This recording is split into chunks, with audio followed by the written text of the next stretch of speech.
Well, hello and welcome to episode 3 of the BoxNation Podcast.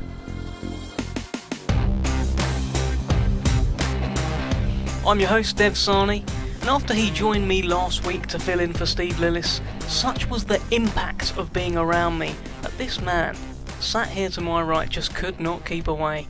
It is, of course, the former WBO Super Featherweight Champion, Barry Jones. Hi, Barry. Yeah, thanks for having me back on, Dev. It wasn't your magnetic personality. It wasn't? No, I got offered more money, to be honest. There's no lie, there's not beat around the bush. I got offered more money and I turned up. So it was nice to see you, but I don't mean to discredit you. Just get on with the job. Just get on with the podcast. I'm excited about all the content you have. It's really good to have you back, and I'm looking forward to taking a selfie with you a little bit later. They're always good for the collection. So, Barry, this week we've got a brilliant interview with Ricky Hatton as he reflects on 10 years since his huge Vegas fight with Floyd Mayweather. We hear from the young unbeaten heavyweight Nathan Gorman, who is of course trained by Ricky Hatton. We look ahead to this weekend's action from the Copper Box Arena. James DeGale's back in action, and we've got a lovely little interview with him. And of course, a fight fan's dream. It's Lomachenko versus Rigondeaux. That's this Saturday night on BoxNation, and we'll have a little chat about that too. But first, let's reflect back on this weekend. It was the final chapter in the storied career of Miguel Cotto. Now, Barry, Sadam Ali caused the huge upset on Saturday night when he got the unanimous decision win over Cotto. So the legend went out with a defeat. He also, Sadam Ali also picked out the WBO Super Welterweight title.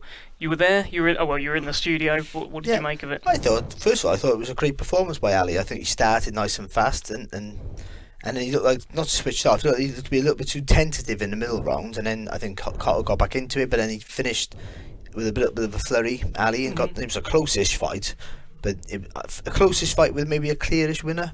Were you surprised that he got the nod? Yeah, I was, because I just thought that story and the euphoria of the Cotto situation, that any of those closest rounds, there was a few of them, would have gone to Ali. But it was good to see that the judges were impartial, which they always have to try and be. Yeah.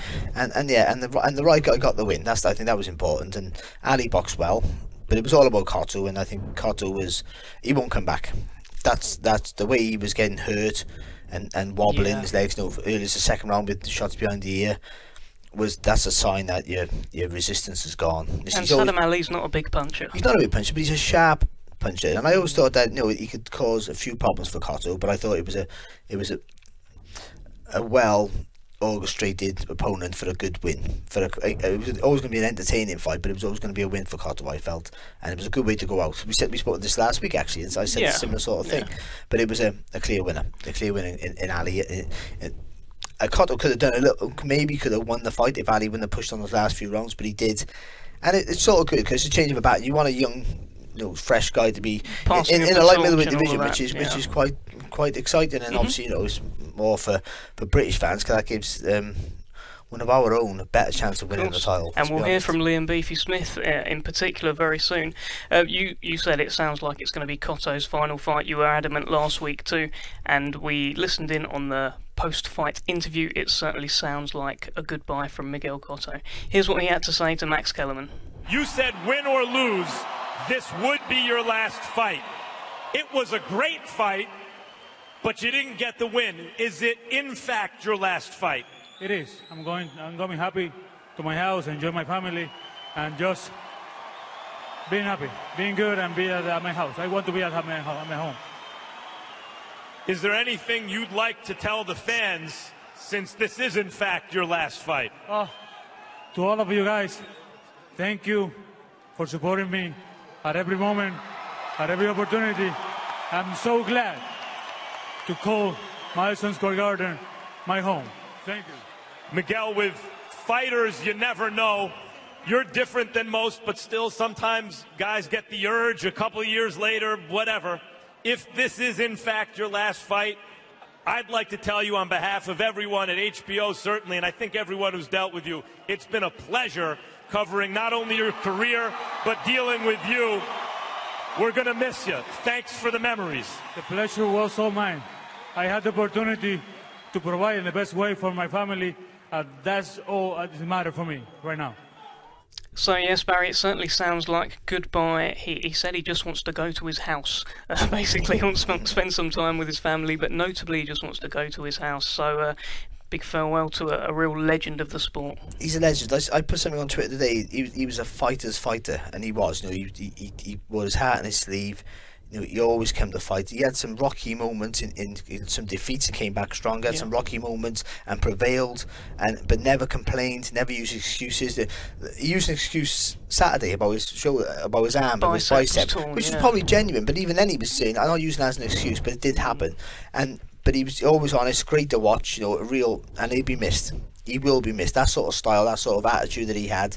You know, he made millions, and he was a pay-per-view star. Without any of that stupid behind the scenes rubbish, none of that stuff that I don't really. I'm not, as you know, I'm not a fan of. The hype, the chatting to the camera, all the Mayweather stuff. Really, he didn't do any of that. He was a pay-per-view star on his persona in the ring, totally on his achievements and on his job, on how he goes about his work, and for a fighter's fighter. That's why he gets everyone's respect, and he'd be missed. And he was great to watch, and it was a pleasure to cover his last fight. Well, Sadam Ali, of course, picked up the win then, a passing of the torch in some respect. He's now the WBO Super Welterweight Champion, which means our own Liam Beefy Smith is in line for a fight with him. Smith wants his old title back, of course, and Steve Lillis caught up with Liam Smith. Yeah, Liam, before we talk about, your own fight against Sadam Ali, can you just give your own tribute to Miguel Cotto and his wonderful career? Yeah, I think, a class fighter. I put on my social media before that, what a fighter, a career, and, what a role model, the way he conducted himself through his whole career, and, he was a gentleman in, victory or defeat, so I just think, what a class act, and he can retire a happy man, because some fighters will. Only a handful of fighters can achieve what he's achieved. Yeah, and although he lost to Sadam Ali, he still leaves the sport with his legacy intact, doesn't he? Yeah, 100%. He does, mate.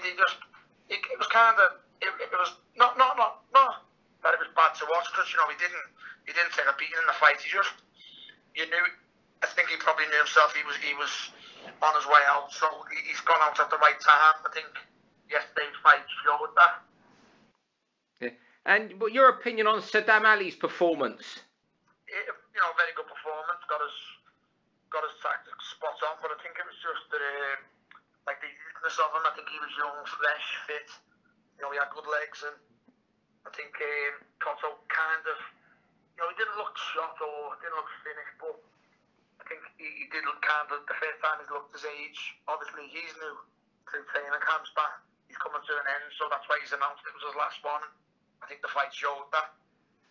And one thing, it looks like he's going to have to face you next, and he's going to come up against someone who's a lot fresher than what Cotto is at the moment, isn't he?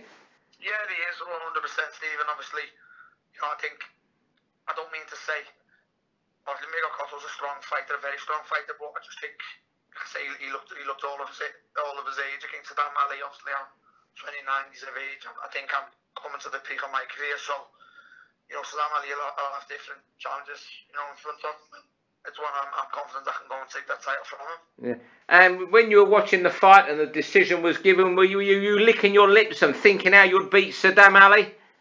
I watched the game this morning, Steve, and I watched Sadam Ali this morning to see what he'd done well, and I watched him this morning kind of knowing I was going to fight him next, so I watched him the way I'll try and study him.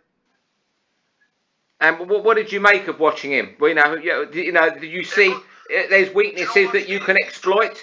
Yeah, but it's probably a harder fight than Cotto, to be honest with you, Stephen, in a mad sort of way. It's he's young, he's fresh, he's good, he's very talented, and it's one that he's what's it called? It's like a higher risk, lower reward for the Sadam Ali fight rather than the Cotto fight. But obviously, I knew I was never ever getting the Cotto fight with him announced, and that was his last one. So to be totally honest with you, I thought Cotto would beat Ali, and then I would probably fight the number 2 in the rankings division title. But I'm glad now it's done that I'm fighting Sadam Ali. I'll be the challenger for the title, and I'll go and take quite a lot of chances.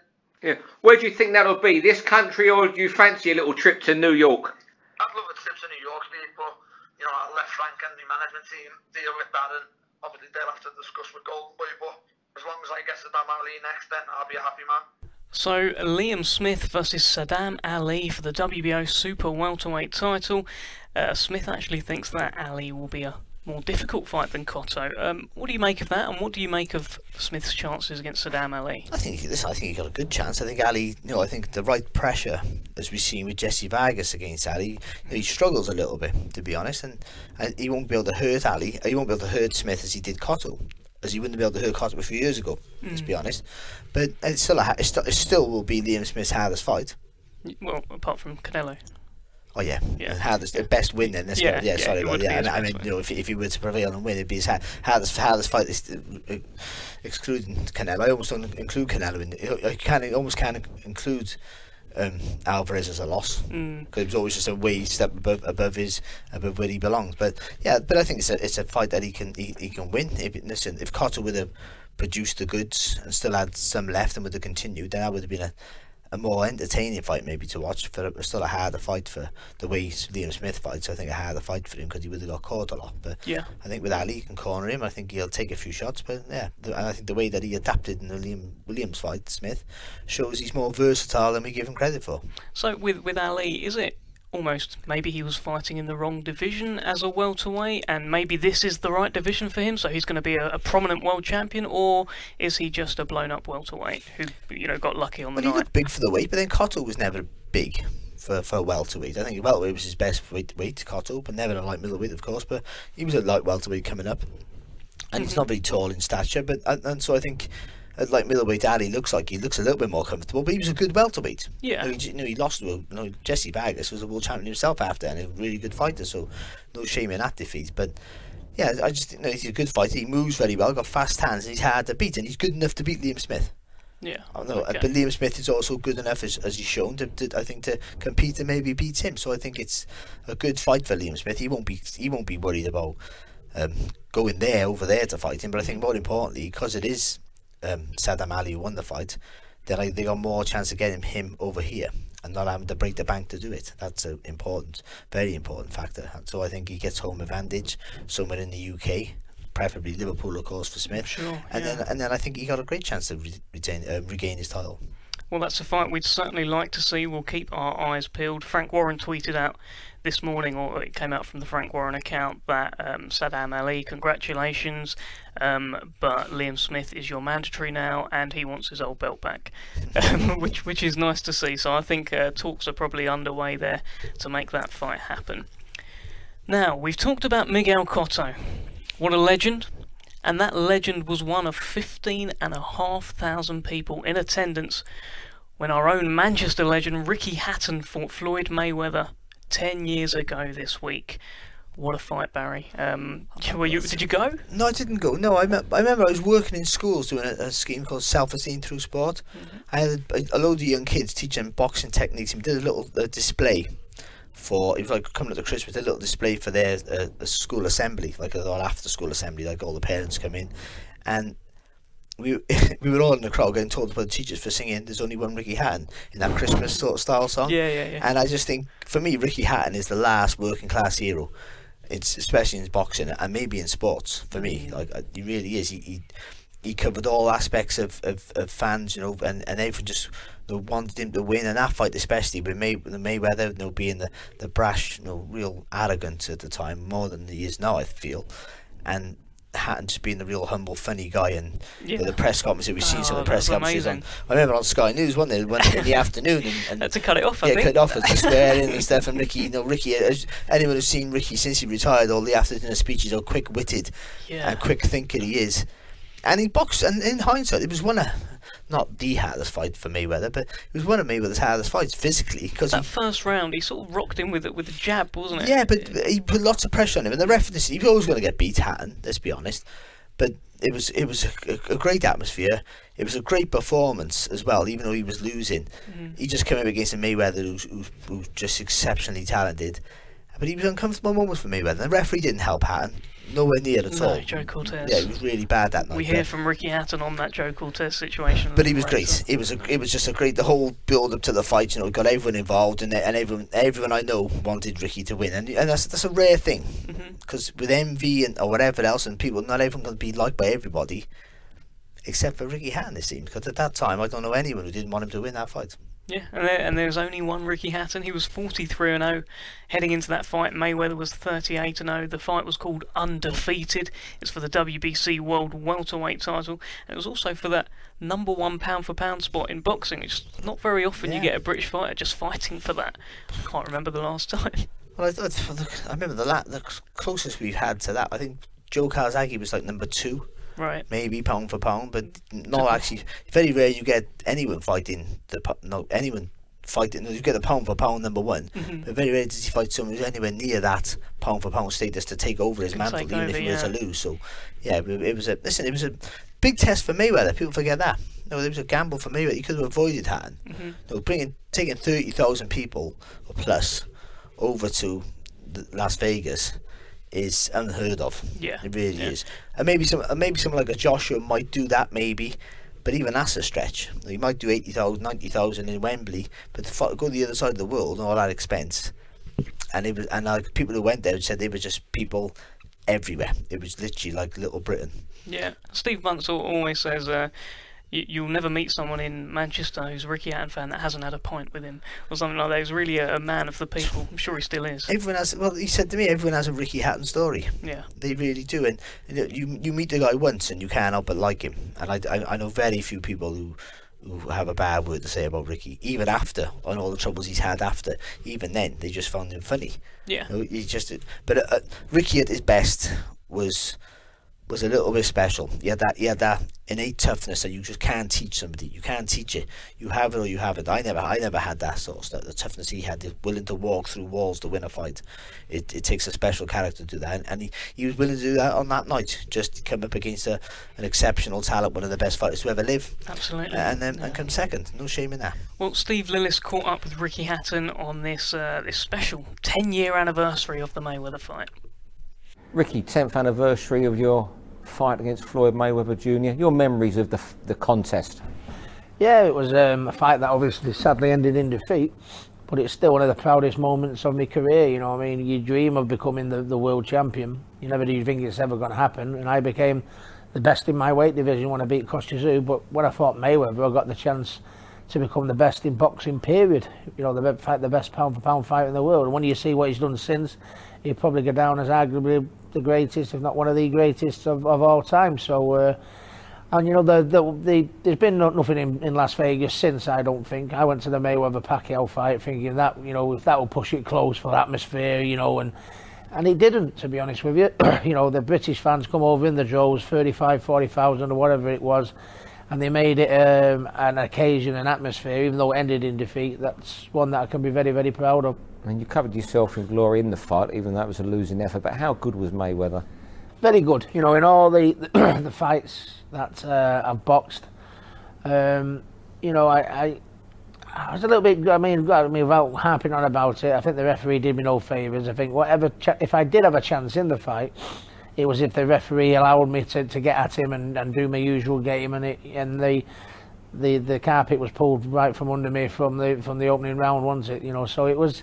That is a part of the fight that would always have me a little bit seething, a little bit gutted. I come in the change rooms after and thought that these Americans have stitched us up here. That's generally how I felt. I don't think I got given I'm not saying I'd have won the fight anyway, but I don't think they gave me a fair crack of the whip that night. I think something was well out of character with Joe Cortez when he refereed. But when I look at, you know, the performances that Floyd's put on since against, you know, other fighters, you know, like Cotto and, you know, and Canelo and, you know, and things like that, when you think I moved up a weight, I'd like to think I'm giving me toughest test. So it's still one of the proudest moments of my career. Have you spoken to Joe Cortez since? Yeah, I did, and probably best not say what I said on camera. What did you say? I just, he went, "Hey champ," I shook his hand and went, "F off." I I mean, time's a great healer. I mean, it's well documented how I personally struggled with coming to terms with that first defeat. You know, it was the start of my bit of a downfall, you know, downslide, depressive period for me in my life. But you know, now I've come out the other end of the tunnel. You know what I mean? I look at that fight where I used to be gutted about the defeat and the referee and this and that. Now I look back at that fight and I feel really, really proud of my performance. I like to think I did the country and the fans proud. And I think if the time comes against where I speak to Joe Cortez this time, I'd like to think I'd shake his hand and have a nice chat with him, honestly. And what about drawing 35,000 British fans flying to Vegas? What does that say about you? It's incredible. I always said my greatest achievement wasn't even my Kostya Tszyu win, you know what I mean? I think it was the fan base. That's the achievement that I feel more proud of, and no more when you go to Vegas. And it was like, you know, you'd come down in the hotel in the lift. You know, you come down in the lift, and as you're coming towards the ground floor in the lift, you can hear the fans get louder and louder. There's only one Ricky Hatton. And it was, you know, this is like 9:30 in the morning. You come out of the lift and people are in the bars and on the slot machines. They're jumping up and cheering. It was something make you proud to be British. It did. Because I've still go to Las Vegas fights. I check into a hotel and they see I'll pay like the media rate for it. So they think they know you're a journalist working the fight, and they say, "Do you know Ricky Hatton?" Even now. Yeah, no, and it's very nice when I've been to Vegas a few times to fight since, and even when I've been just on a holiday, you know what I mean, I've walked through the casino floors and you can see all the croupiers even going, "There's only one Ricky Hatton," and you know, this is like, you'd expect it a little bit in Manchester, you know, to a degree, but not, you know, in the fight capital of the world in Las Vegas. You know, when you think of all the champions that have been there, for me to be still thought of so highly in Vegas by Las Vegas people, you know, I think it shows what an occasion, and what a fight the Mayweather-Hatton fight was. So you lost the fight, but only great memories. Oh, absolutely, absolutely. You know, and if he's going to be one of the arguments, you know, when you look back at my career, I struggled with my defeats, the Mayweather defeat, the Pacquiao defeat. When I look back at my career, it was only until me comeback fight, take my comeback fight out of it, which was done for obvious reasons. There was only Mayweather and Pacquiao that beat me, which will probably go down as two of arguably the greatest of all time, certainly the greatest of the modern era, you know, so I didn't have a bad one, did I? Well, that was Ricky Hatton. We are 10 years on from that incredible night in Las Vegas against Floyd Mayweather. It was actually the fight that got me personally into boxing. Ricky Hatton has now moved into a training role. He's doing a good job up in Manchester, and he is involved with undefeated young heavyweight Nathan Gorman. He's 11-0 with 9 knockouts. He's 21 years old, and inevitably he's being linked to another young heavyweight in Frank Warren's stable, which is Daniel Dubois. So Steve Lillis caught up with Nathan, and here's what Nathan had to say about the Daniel Dubois fight. Nathan, yourself and Daniel Dubois, it's a fight a lot of people's talking about. Are you sick of hearing it already? Yeah, I know really, because obviously when it gets mentioned, the public get involved and it gets a lot of good stuff on social media, so it gets the names out there. But I'm almost certain it's a fight was bound to happen between me and Daniel. As I said before, me and Daniel's got past history. We've known each other. We sparred numerous occasions on the Great Britain team, and before that when we was both starting on the Great Britain team, you know, for the trials, etc. and stuff. So we know each other. He knows what I'm capable of, and I know what he's capable of. So it's a fight what's bound to happen. It'll be a cracking fight when it does happen. How many rounds have you actually sparred then when you finished Sheffield? It has to be well over 200 to 300, has to be. Because we was there 3 years virtually, on and off, every month, every 2 weeks when we got in the squad, and we was doing 10 rounds at a time, 8 rounds at a time, you know, mixed up. So that's a lot of rounds when it all adds up. Did you both know at the time that you were on a collision course to meet as pros? Did you ever speak about that to each other? I know Daniel doesn't say much. I was about to say that. I shared a room with him. You'd be lucky to get 5 words out of him. So we never really spoke much about the future or anything. At the time, it was just more concentrating on the Great Britain squad. But now, obviously, we're both turned over. We're both doing well in the sport, so I'd imagine it's bound to happen. What was it like sharing a room with him? I shouldn't imagine you're chatty. Oh, good company. Very good company. Well, very boring to be fair, because you know he's very quiet. He does what he does makes boiled eggs at 5 in the morning, and I just do what I do. You know, I like chatting to people. You know, I'm very confident in myself. He's just very in himself. So 2 different people. So yeah, but yeah, sharing a room with him. I just done my thing, he done his. So what would you do at night if you were watching telly? Would you go out and speak to other squad members? Yeah, I'd go in like with, at the time, Muhammad Ali, who was on the squad, was on squad together. He was a good mate, still is a good mate of mine. I'd go into each room and just have the crack with the lads, you know, try and make the night go, because you finish training at 5. It's a long time sitting by yourself watching TV you go to bed at 10, it's 5 hours, nothing to do. So I'd just go and have a crack with the lads. He would just sit in his room and do something. Was he a bit of a loner at the England Yeah, training he was a loner, yeah. He was a loner. He's got this fight against Dorian Darch coming up. Yeah. That's a fight he should come through with easily, do you think? Yeah, very easily. Like, no disrespect to Dorian, because I like him. He's a nice man. I got him on Twitter and that. He says some funny things. He's going to meet him head on. You can't do that with Daniel, can you? He's going to meet him head on. He's going to walk onto a big right hand. That's my predictions for the fight. Obviously, on the travels, I speak to people about yourself. Yeah. Against Dubois. Glenn McCrory thinks it's a fight that should bowl for a couple of years. Joe Joyce, who knows you well from Sheffield, says it's just a fantastic fight and bigs you both up as much. He wouldn't even say what he thinks the outcome would be, just it'll be a brilliant fight. Yeah. When do you think it happens? Would you rather it bowl when there's major money? Being honest and truthfully, when there's the right title and the right time, you know, obviously when he's ready and I'm ready, I'd fight him tomorrow. It doesn't make no difference for me. But when there's a big title, like you said, obviously good money, because you don't want to do it for nothing, do you? And yeah, when the time's right, whether that be next year, in 2 years' time, but maximum 2 years, I'd say. And you're still very happy with how this year's gone? Yeah, I'm very happy. You know, I took up another title this year. Hopefully next year push on for more titles. So yeah, I'm very happy.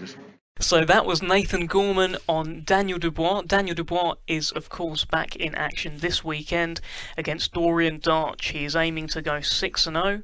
Probably aiming, I'm sure, for his 6th knockout. And Dorian Darch is a former Anthony Joshua foe. What do you make of that fight, Barry? It's a good fight, and obviously, I know why they picked Dorian is because they want to gauge it to the Joshua. If he gets it done quicker, more impressively, then obviously the things will be tied together, and that's what, especially from Frank Warren as a promoter, he'll say, listen, this guy's doing a better job than Joshua did, and Joshua was already so far advanced. There'll be all that sort of scenario.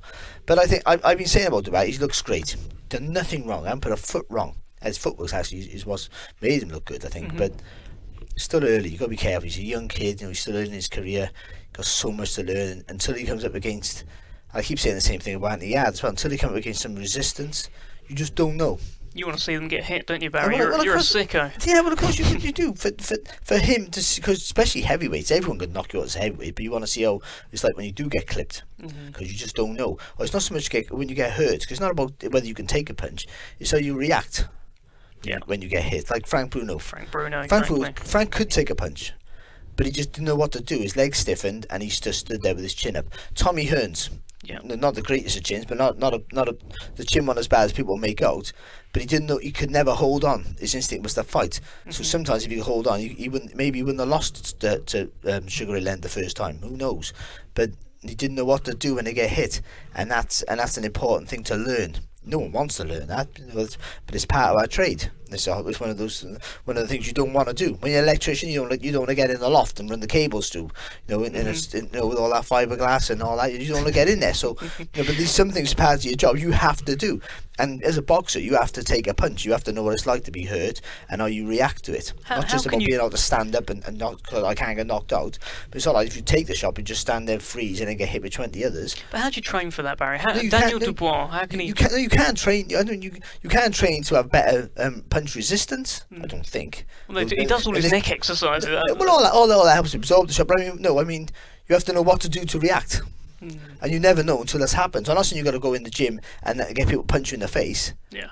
But you have to learn on the job. It's just one of those things. That is, I'm afraid. It's like when you get knocked down, it's what you do. People say you got to curl your toes, try and get some blood back to your legs, get some life. Take a knee. No, don't jump up and never jump straight away. Take a knee. You got that 10 seconds is longer than what you think. Look to your corner. though undisputed, whether you look to your corner or look to the referee because you want to concentrate on the count. Suddenly it's 10 and you've Yeah, got yeah, up on like, the corner you know. saying it's 8 and he's saying it's 10, so, or 9, because they say out of 10, they don't say 10, they say 9 and out. So, but I think you have to know to take a knee and not jump up too early, even if you feel fine, just do it, and things you have to learn. So I think until either one, and especially Dubois, big guy, takes it, or more importantly as well, when he hits somebody and they're not bothered. Now, I was never a puncher, so I never know what I was like. But when you're a puncher and you start hitting people and they fall over, and then you hit someone and he doesn't fall over, what do you do then? What do you do exactly? You got to hope your boxing ability is enough to see you through, or your will to win is enough, or you just carry on just thinking, I don't care, and keep hitting him. He's going to fall over. He's going to fall over. Some guys don't. And when you rise up in level, I don't know why, but you get into a higher quality of level, to get better class of fighter, they seem to hit harder, move better, and have better resistance of punches. I don't know how that is. Whether they ride punches naturally more better than other fighters or what, they do. They take a punch better, and that's what makes these guys better fighters than the fighters below you that you beat below you. And we'll wait and see. But Dubois looks a star. It looks everything of a star of a making, especially for a heavyweight. Keeps his shape well, keeps his hands nice and high, footwork's good, nice and relaxed when he throws his punches. So you can see why we're getting excited about him. But I would just put a little asterisk there for just to not to rush him too soon. Only 20 years old, of course, Daniel Dubois, and recently turned 20. He's back this weekend against Dorian Darch.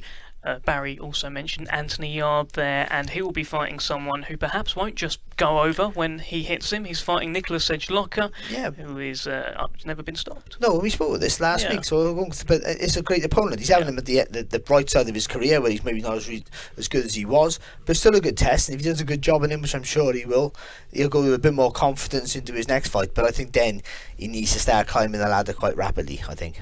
And we will be live on air at 6:35. We're going to bring you the best of the undercard action on BoxNation. BoxNation is the place to see absolutely all of the action on Saturday night. We've got that, and then we've got, of course, Lomachenko versus Rigondeaux. But first, let's have a quick word, Barry, on James DeGale against Caleb Truax and Lee Selby against Eduardo Ramirez. Yeah, I think DeGale's fight's a win against a losing name, maybe. That sounds a bit disparaging, but a guy who's not going to win, but he'll come to win, and he can compare him with other good guys who he's lost to. And for Lee Selby, again, another undefeated. I think it's like his 7th or 8th undefeated fight that he's come up against. And and again, he's another guy who needs to keep that momentum in his career, especially James DeGale, but so does Selby as well. He needs to keep regular fights. But listen, Selby's a little bit special. He is a little bit special. He might very well be the best featherweight in the world. He's a world champion. That should needs the chance to prove it, doesn't he? He needs the fights to prove it. But lucky now he has Warrington next after this. As long as his fight goes well, that's a given. And then obviously Frampton in the same sort of promotional outfit. That means that fight could be made, and there's always been a talk who was the best out of them two, and then we'll get to see it. And that's what they both want, and that's what they both want. But Lee Selby needs. Well, there are still a handful of tickets available for that show. Go to frankwarren.com. It's this Saturday night, December the 9th, at the Copperbox Arena. We're live on BoxNation. So, Steve Lillis, our esteemed colleague, he caught up with James DeGale ahead of this Saturday night. I know you lot have heard me say this before, but next year is my year. On a serious note, it's got to be. I've had a good year this year, apart from the injury. I've fought twice. Well, I'm going to fight twice. Boxing on the 9th of December, and obviously in the unification fight with Jack in January. But next year, I come through the one on the 9th against Truax. Early part of next year, I want to fight Benavidez and get the WBC, the green belt. And that's a fight that can be made and easily made as well, obviously with a link with Al Heyman. And then after that, I want the winner of the Super 8, the Super Series, whatever it's called. I'm on it. But I'm in a win-win because the winner is going to be a British fighter. I've said at the beginning Callum Smith's going to win, but it's a close one. I think him or Groves. But whoever comes through,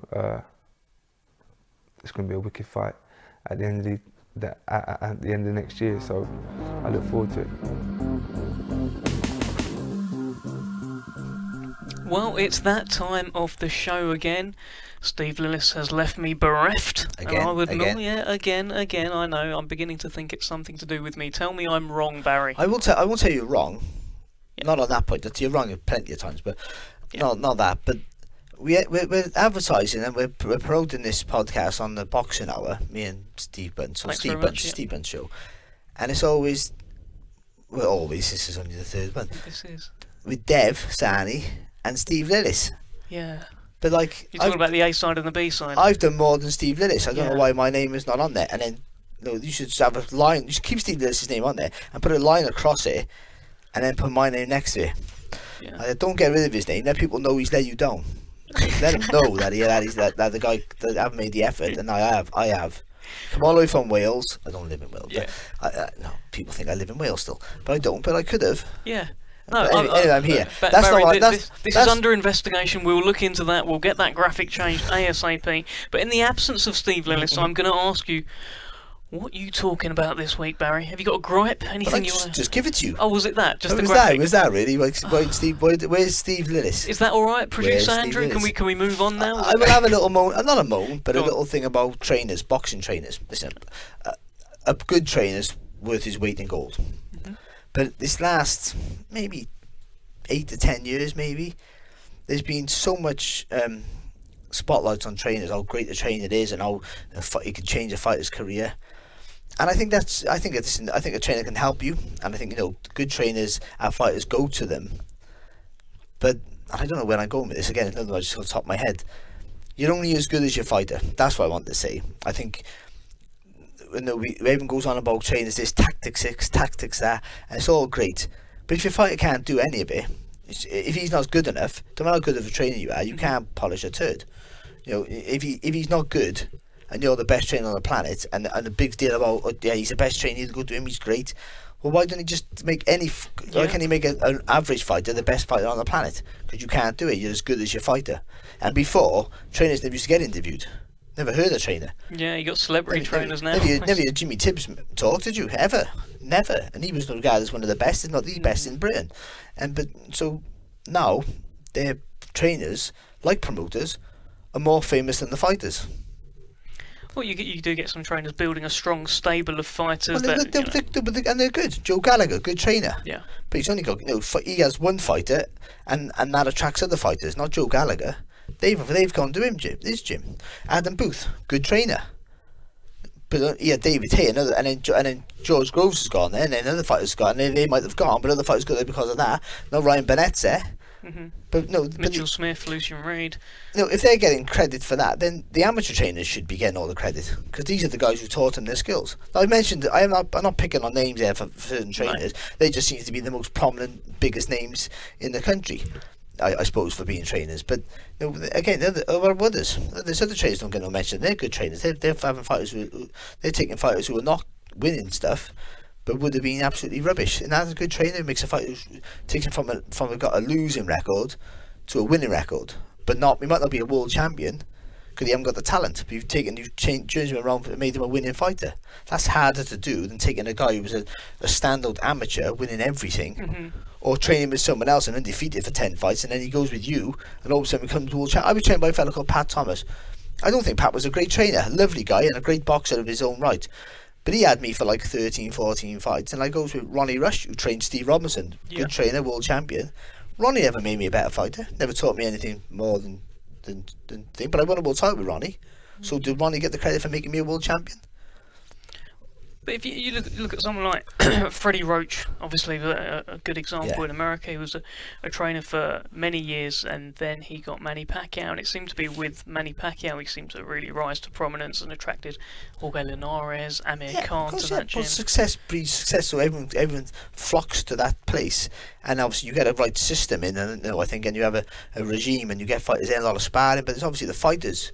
And as an amateur, my amateur trainer was just useless. We had some good trainers coming out, but the amateur trainer from that club who stayed there, he was just the worst trainer on the planet. Shouldn't even be around boxing gyms. He was rubbish. I'm not going to put name in, but people who know me will know who I'm talking about. Sure. He was just absolutely useless, sat in his office smoking. And this isn't a witch hunt. Yeah, it's not a witch hunt, is it? I'm not a fan of it, so it sort of is. Okay. But and then you'd have people coming in, other trainers would come in, good trainers would come in and out, and they would leave because the guy wasn't a very nice man. So, but I learned more from other boxers. Yeah. Kiko Clayton Smith, my brother, Stephen Jones, other people around me, Russell Ivins, other boxers, Julian Cody, all these people a little bit older than me, and I learned from Timmy James, other fighters, that I'd see what they could do, and then try and mimic them, like you mimic Sugar Ray Leonard, or your favourite fighter, you learn from them. But the main amateur trainer never taught me one thing about boxing. Never taught me how to hold my hands, all the things I talk in commentary, hands eye, keeping in shape. He didn't teach me that. Other guys who come and went taught me a little bit, but there was no stability in that gym. You just learn for the fighters, and I think it's the same with the pros. You learn from watching those naturally good, talented fighters, and I think a trainer can they make a difference for sure. Of course they do. Why wouldn't otherwise? You just have CrossFit trainers training you, which some fighters do. Robert Guerrero, I think he did. Yeah, exactly. Yeah, but I think just keep all the focus on the fighter. That's what I'm trying to say. Trainers should get their acknowledgement. That's the problem, is they wasn't getting no acknowledgement before. And now, for me, I think they get too much. That's the truth. Well, Barry, this weekend, not only do we have the Copper Box on the 9th of December, not only do we have James DeGale, Lee Selby, Daniel Dubois, Anthony Yard, etc., etc., we also have what seems to be a fantasy fight. It's Vasyl Lomachenko against Guillermo Rigondeaux for the WBO Super Featherweight Championship. We also happen to have a man on the stable, in Frank Warren's stable, who has shared the ring with Vasyl Lomachenko. His name is Sam Maxwell. He's fought him a couple of times in the amateurs, and Steve Lillis caught up with Sam. Sam, what is it like to face Vasyl Lomachenko, not once, but twice, and going 10 rounds with the great man? Looking back on it, it was a great experience, it's something I'm really proud of, and definitely a little bit of a claim to fame for me as well. Learned a lot in that fight, and enjoyed it.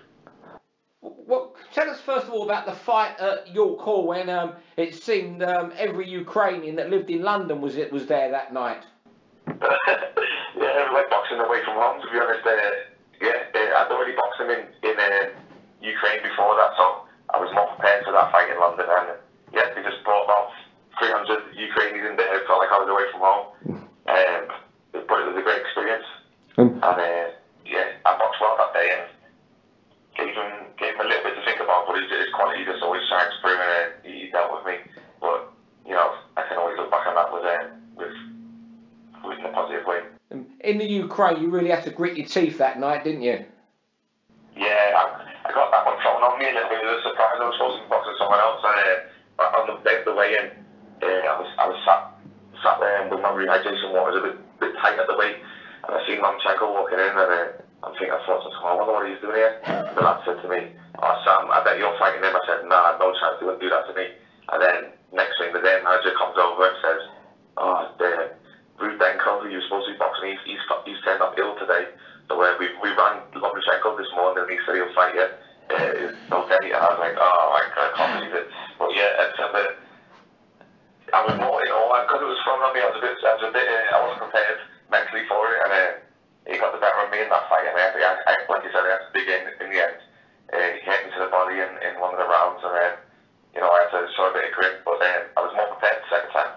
Well, you can always say Lomachenko was a late sub to face you. Whatever happens to the rest of your life, you've got that to say. But how good is he?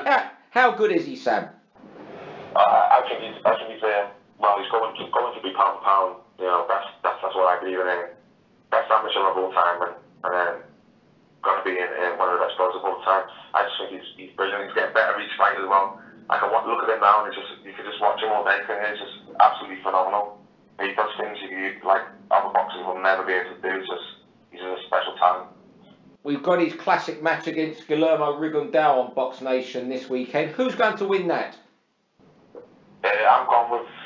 It's going to be a 50-50 fight. It's going to be way, but I'm going to go with Lomachenko. I think he's a little bit bigger, and I like his weight rate. He throws more shots than Rigondeaux. I think. Can he stop him, or do you think it goes the distance? I think it's going to go the distance, that one. Yeah. And it was not going to be too long now before you're in these big fights the way you're going. You had a great win 9 days ago. You must be buzzing still. Yeah, still buzzing from that. I got a promoter, Frank Warren. He got me on.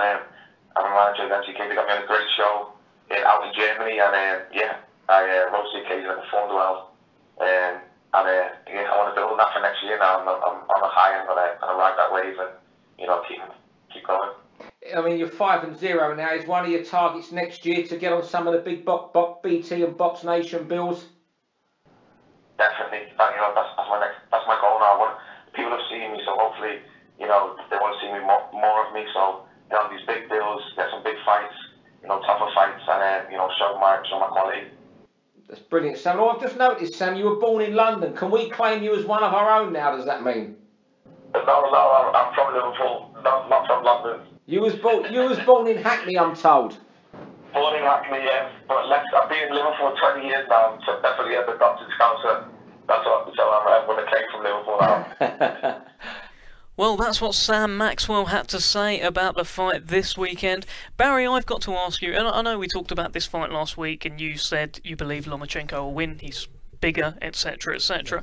But I've got to ask you, as a former WBO super featherweight champion, and he is the current WBO super featherweight champion, what would the game plan be against Vasyl Lomachenko? A doctor's note or something from my mum, maybe saying like I would love to turn up, but I couldn't make it because of you're still around, and maybe how can you? I don't know how do you train for either one of those guys? You have to just train and do the best you can do. Train on your abilities, just on your good stuff, and hope that your boxing technique is good enough to beat his. But mine would not be, that's for sure. And I got no shame in that. But he's a fantastic fighter, isn't he? He really is. And I think the only thing that'll beat Lomachenko is size. You keep moving up weights. I don't think he's not as big as me, I don't think. Right. And I was too small for super featherweight. Is that as high as you went, Barry? Super featherweight? Yeah, but I was too small. I was a super bantamweight, to be honest. Right. I'm not making excuses for anything, but I had a fantastic career for my ability. But I was a featherweight, a small featherweight who was going to super bantamweight, got offered the title shot to super feather, an intercontinental thing, which they were good titles back then. Yeah. And I got stuck there because I kept winning. That was it. And I had no choice then. And then I get a phone call. I said, listen, I got a phone call late notice fight for the world title, and I was stuck at super feather. So, but he's going there by design because he's looking for the bigger fights. The same with Rigondeaux. He's moving up. Yeah. He wasn't a big super bantamweight, Rigondeaux. No, it's really a bantamweight, I think. Look at him. Listen, he's a fantastic fighter at any weight. He's going to beat anyone. That's how good he is. But I think you've got two geniuses in the ring there, two real artists, and I just think that Lomachenko will be a little bit too aggressive, and his movements around the target, they're always looking to make you miss and make you pay for that, whereas Rigondeaux's movements are bigger arcs, so he's always looking to make you miss and get out of trouble. And I think he might struggle, he might not. I think Lomachenko will cut the ring off, and when Rigondeaux makes that big arc to get out of the way, I think Lomachenko will be already on the blind side of him. I think that's what will happen, and it will be a more exciting fight than people would expect. I'm pretty sure of that. He does hit from crazy angles, Lomachenko. Yeah. He's like he's hitting you from one side, then the other side, then you turn around and he's actually like in the front row next to your wife, and he's sort of winking at you. But I think Rigondeaux's a snappier puncher, and maybe pound for pound a bigger hitter. Whether that translates when he moves up to that weight, I think Lomachenko takes a good shot or rides a good shot. Again, we talk about good fighters can actually do stuff that other fighters can't. But I think if Rigondeaux can earn his respect with his power, he'll force Rigondeaux to fight, and I think Rigondeaux will want to, and I think that's where the problem will lie for Rigondeaux. I think Lomachenko will not give you every movement with Lomachenko. He's looking to do something else after, and I think that's the difference. Well, in terms of their career journey now, I mean, look at their respective ages. Lomachenko, I think he's 27, 28, 29, around that, late 20s now. Rigondeaux is about 84 now, I believe. But in terms of where they are in their respective careers, it feels like this is the pinnacle for Guillermo Rigondeaux as a professional now. Where does he go after this if he wins? Same for Lomachenko. Where does he go if he wins? I think both can rebuild. It's harder for Rigondeaux because if he wins in a stinker, then again he gets frozen out like he's been frozen out of his career. He beat Nonito Donaire, who was like number 2 pound for pound on the planet, and beat him out of sight. Nothing bones about it, and that was his launch pad to greatness. Supposedly, and no one wanted to know him, and so that might happen again if it's a boring fight. If he makes it boring, and if it is boring, that probably means he's doing better than I expect. But he can come back from a defeat in an exciting fight.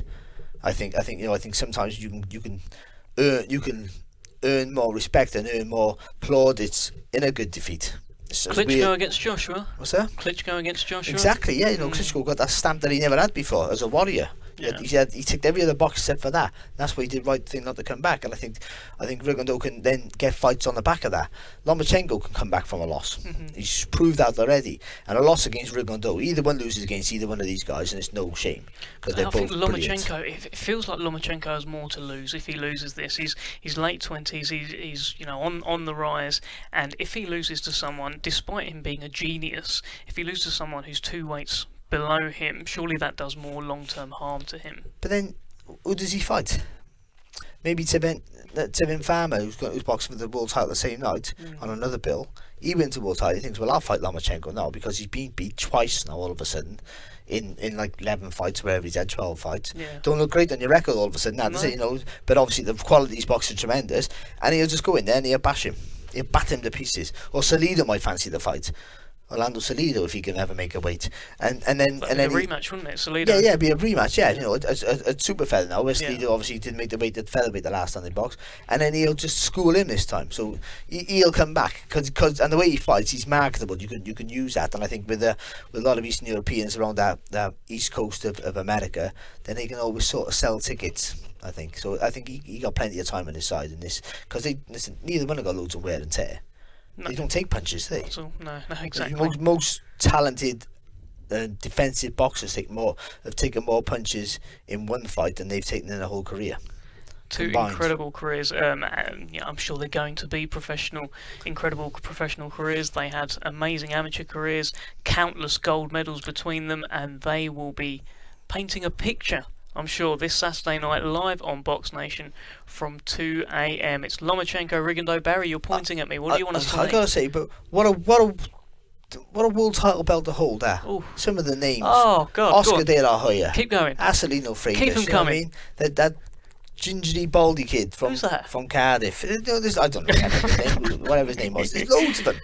That's what it is. I'm trying to big myself up, trying to change my attitude. That's as good as it gets. Great company indeed, and you are being much nicer to yourself these days, which is refreshing. So, some dates for your diary. This week we've got a couple of fighter by trade episodes. These are incredible.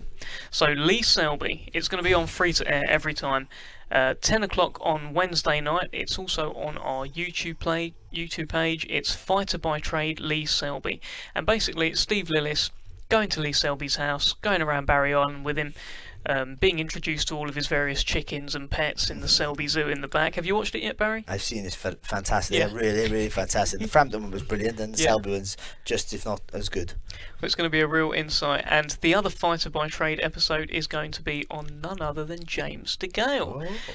That's Thursday night at 7:30. I haven't seen this yet. Have you been? No, not seen the DeGale one yet. No, I've not seen any clips or anything, but I'm sure it's going to be fantastic. And of course this week, every Thursday at 7 o'clock, it's the Cassius and Helder Show.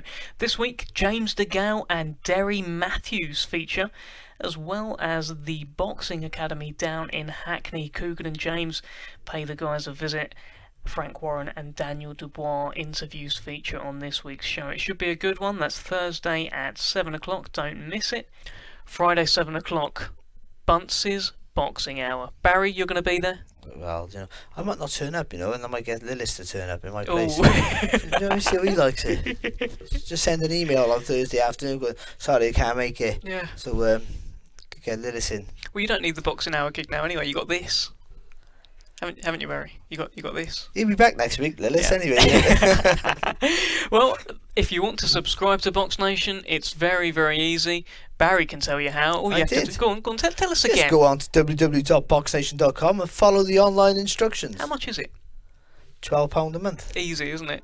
And also, maybe you guys don't know this, maybe we don't talk about it enough, but we have got watch.boxnation.com, which is the channel with a HD quality online, and it's got a catch-up section as well. So if you miss Bunch's Box now, just click a few buttons and you're watching it. Yeah, you get to see Barry's beautiful beautiful bald, formerly ginger head. It wasn't really ginger. Like, what was but it was funny. I had funny colour. I used to change colour of my hair with the season. That's a true story. Yeah? Yeah, it's like brown and that. I got a real mix of different people in my family, like all different like shades and all that. And so yeah, my colour with hair would be crazy. 50 Shades of Jones, eh? 50 Shades of Jones. Well, this is weird. Look at Dev now. He's coming with. I wonder why you came here with some chains. I'm not tying you up, you weirdo. Just get on with the podcast. Let's go. Not again. Well, remember to tweet us any comments at BoxNation TV, at Barry Jones Box, which is Barry's own Twitter. Yes. Got a little tick as well, haven't you, Barry? I got a tick. Yeah, I haven't got a tick. When do you think I'll get a tick? Well, you got to do a few more of these first. Yeah. Yeah. Until you get really slated, you don't get a tick. Okay. Well, keep the comments, keep the negativity, keep the hatred I will. coming my way. Yeah, Barry will lead that I will. hatred, I'm sure. And remember to keep up to date with everything that's going on in boxing at BoxNation.com.